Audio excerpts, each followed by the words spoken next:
ఈరోజు మనం చెప్పుకునే కథ చీకట్లో అద్దం. ఉదయం మొబైల్ రింగ్ అవుతుంటే కామేశ్వరికి మెలకువ వచ్చింది. చీకటి తెరలు గదిని వదిలి ఇంకా పోలేదు. ఈ వేళప్పుడు చేసిందెవరనుకుంటూ పక్కనే ఉన్న ఫోన్ లిఫ్ట్ చేసింది. అమ్మా, నాన్నని అడిగావా? అటు ఆమె కూతురు వసుధ మాట్లాడుతోంది. కామేశ్వరికి సమాధానం తోచక తటపటాయిస్తూ ఊరుకుంది. ఏంటి మాట్లాడవు? నాన్న ఏమన్నారు? కూతురు రెట్టించి అడుగుతున్న విషయం తనింకా భర్తని అడగలేదు. కామేశ్వరి ఏం చెబుతుంది? వసుధ వారం రోజులుగా అందుకే ఫోన్ చేస్తోంది. అడిగితే భర్త కాదనడు. భార్గవమీద ఆ నమ్మకం ఉంది. కాని అభిమానం అడ్డువస్తోంది. నాన్నగారు బిజీగా ఉన్నారు. వీలు చూసుకుని అడుగుతాను. ఈలోగా తాతయ్యకేమైనా అయితే వసుధ భయపడుతూ అంది. కామేశ్వరికి అదే బెంగ. కాని తను ఏమీ చెయ్యలేని స్థితిలో ఉన్నానని కూతురికి చెప్పలేకపోతోంది. పోయిన నెలే కదా చూసొచ్చాను. ఆయనకేం కాదులే నిర్లిప్తంగా అన్న కామేశ్వరి కళ్లలో చెమ్మచేరింది. నీ ధోరణి చిత్రంగా ఉంది. ఒంటరితనంతో బాధపడుతూ అనారోగ్యంతో ఎన్ని ఇబ్బందులు పడుతున్నారో అన్నీ తెలిసి ఎలా ఊరుకున్నావు? అడిగితే నాన్న కాదనరు. వెళ్ళి తాతయ్యని తీసుకురా వసుధ శాసించినట్లు అంది. కూతురు అన్నది వాస్తవమేనని కామేశ్వరికి తెలుసు. కాని తండ్రి విషయాన్ని భార్గవని అడగలేకపోతోంది. అత్తగారి పట్ల తను చూపిన నిరాదరణ వల్ల భర్త దగ్గర చనువు, అధికారాన్ని కోల్పోయానని వసుధకి చెప్పలేకపోతోంది. వసుధకి పెళ్ళై వెళ్ళిపోయాక భార్యభర్తలు ఇద్దరే ఉంటున్నారు. ఇంట్లో మరో మనిషికి ఇబ్బంది లేదు.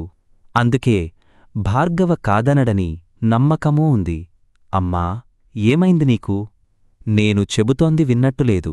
కామేశ్వరి మౌనంతో వసుధ విసుగ్గా అంది. సరే, కంగారు పడకు. ఏదో ఒకటి చేద్దాంలే. ఉంటాను. వసుధకి మరో మాటకు తావివ్వకుండా కామేశ్వరి కాల్ కట్ చేసింది. కామేశ్వరి తల్లి ఏడాది కిందట చనిపోయింది. తండ్రి ఒంటరిగా స్వగ్రామంలో ఉంటున్నాడు. తమ్ముడు అమెరికాలో ఉంటున్నాడు. ప్రేమించిన అమ్మాయిని పెళ్లాడి అక్కడే స్థిరపడిపోయి తండ్రి బాధ్యత నుంచి తప్పించుకున్నాడు. కామేశ్వరి తండ్రిది 7 దాటిన వయస్సు. తరచూ తొంగిచూస్తున్న అనారోగ్యం, వైద్య సదుపాయం లేని ఊరు. ఇరుగుపొరుగు సహాయపడుతుంటారు. వారు మాత్రం మాట సాయం తప్ప ఏం చేయగలరు? ఈ పరిస్థితే కామేశ్వరి ఆందోళనకు కారణం. కూతురు చెప్పకపోయినా తండ్రిని చేరదీయాలని ఉంది.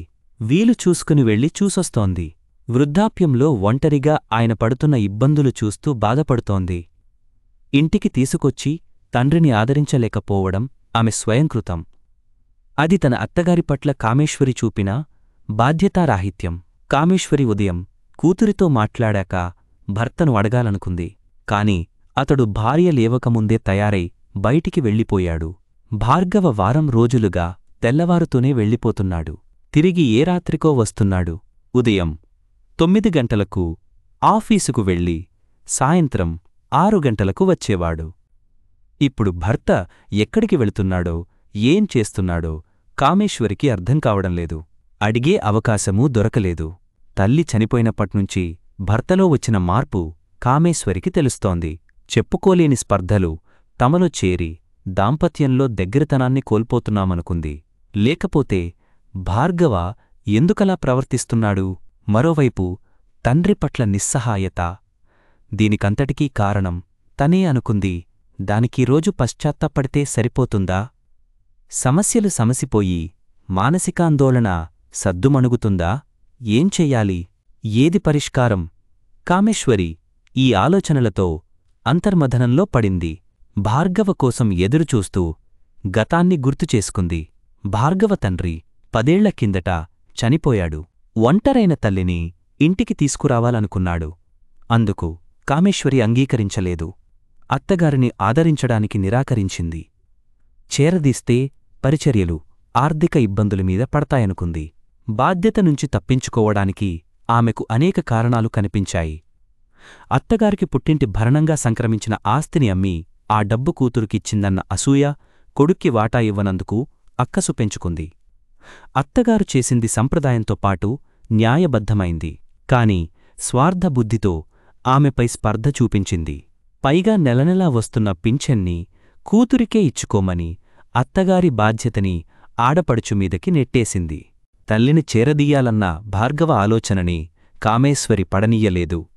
భార్యను ఒప్పించలేక బాధపడ్డాడు.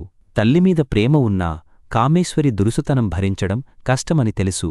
పంతాలు పట్టింపులకు పోయి తీసుకొచ్చినా అత్తగారిని గౌరవంగా చూడదన్న అనుమానమూ ఉంది.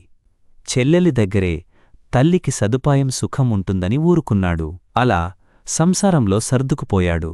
ఒకసారి తల్లికి బాగోలేదని తెలిసి భార్యతో కలిసి వెళ్లాడు. అనారోగ్యంతో మంచం పట్టిన తల్లిని చూసి బాధపడ్డాడు. వార్ధక్యంలో ఉన్న తల్లిని చేరదీసి సేవ చేయలేకపోతున్నందుకు సిగ్గుతో చితికిపోయాడు. దీనికంతటికీ కారణమైన భార్యపై మనసులో త్యనీకారభావం తొంగిచూసింది.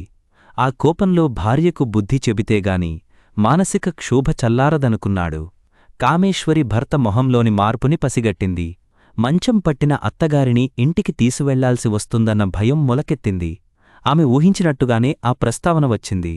భార్గవా, ఎన్నాళ్ళో బతకనురా, చివరి రోజుల్లోనైనా నీ దగ్గర ఉండాలనుంది, తీసుకెళ్లవు. చేతులు పట్టుకుని తల్లి దీనంగా అడుగుతుంటే భార్గవ చలించిపోయాడు. బయటపడని దుఃఖం మనసులో సుడిగుండమైంది. కామేశ్వరి ఉలిక్కిపడి అంతలోనే తేరుకుంది. కదల్లేని స్థితిలో ఉండి ఎలా రాగలరు? దూరప్రయాణం చేయలేరు అని కలగజేసుకుంది. కోడలి దురుసు స్వభావానికి భార్గవ తల్లి పేలవంగా చూసింది. కూతురింట్లో కాలం చేస్తే నా కొడుక్కి గౌరవప్రదం కాదు, అత్తగారి మాట పట్టించుకోనట్లు కామేశ్వరి ముఖం చిట్లించింది. తన గురించి తపిస్తున్న తల్లి ఎదుట భార్గవ దోషిలా నిలబడ్డాడు. అలాగే అమ్మా, వీలు చూసుకుని వచ్చి ఓ వారంలో తీసుకువెళ్తాను. కొడుకు మాటకు తల్లి కళ్లల్లో ఆశ మెరిసింది. వస్తావు కదూ? అంతవరకైనా బతకాలనుంది. తల్లి చూపులకు భార్గవ కళ్లల్లో నీళ్లు నిలవలేదు. ఇంటికి తిరిగొచ్చిన మరునాడే తండ్రికి బాగోలేదని కామేశ్వరి ఊరు వెళ్ళిపోయింది. భార్య ఆంతర్యం భార్గవకి అర్థమయ్యింది. కామేశ్వరి వారం తరువాత తిరిగొచ్చింది. ఆ రోజే అతడి తల్లి చనిపోయింది. కామేశ్వరి నిద్రలో తుళ్ళిపడి లేచింది. గుండెల్లో గుబులు వెన్నులో వణుకు భయంతో ఆమె శరీరం కంపిస్తోంది. చూపులు చలిస్తూ పక్కకు చూసింది. పడకమీద భార్గవ ప్రశాంతంగా నిద్రపోతున్నాడు. భర్త పక్కన ఉండటంతో స్థిమితపడింది. కాసేపటికి కలగన్న విషయం లీలగా స్ఫురణకి వచ్చింది. చిత్రమైన కల, గుండెల్లో ఉద్విగ్నత రేపి భయం కలిగించిన కల. ఆకాశం నుంచి మహాజ్యోతి వెలుగు దిగి మనిషిగా మారి తనకు దగ్గరగా వచ్చింది. కళ్లలోకి దివ్యకాంతితో చూస్తూ ఏదో అడుగుతుంటే భయంతో మెలకువ వచ్చేసింది. కలలోని రూపం జాడలు బెడ్లైట్ నీలం కాంతిలో కదలాడుతున్నట్లు తోచింది. కామేశ్వరికి జడుపు పుట్టింది. భయం పెరిగి నోరు తడారిపోయింది. మంచినీళ్ల కోసం చూసింది. పక్కన సైడ్ టేబుల్ మీద బాటిల్ లేదు. రాత్రి పెట్టడం మరచిపోయినందుకు అసహనంతో నిందించుకుంది. హాల్లో ఉన్న ఫ్రిడ్జ్ దగ్గరకు వెళ్లడానికి ధైర్యం చాలడం లేదు. దాహంతో ప్రాణం పోయేటట్టుంది. తప్పదని కామేశ్వరి భర్తను లేపింది. ఏవండి, విడీ వీడని ఆమె గొంతు వణికింది. భార్గవలో ఉలుకూ పలుకూ లేదు. మిమ్మల్నే. లేవండి, భుజం మీద గట్టిగా తట్టి లేపింది. భార్గవ ఉలికిపాటుగా కళ్ళు విప్పాడు. భార్యను చూసి గతుక్కుమన్నాడు. మొహం ఎర్రగా కందిపోయి నుదుటిన పట్టిన చెమటకు కుంకుమ జారి కురులు చెదరి బెదురుచూపులతో ఉన్న కామేశ్వరి జడుపు పుట్టించింది. ఏమైంది? భార్గవ గాబరాపడుతూ అదాటుగా లేచి కూర్చున్నాడు. దాహం అంటూ కామేశ్వరి గుటకలు మింగింది. భార్గవ! ఆమె ఆందోళన చూసి నిద్రలో పీడకలొచ్చి భయపడుతోందనుకున్నాడు.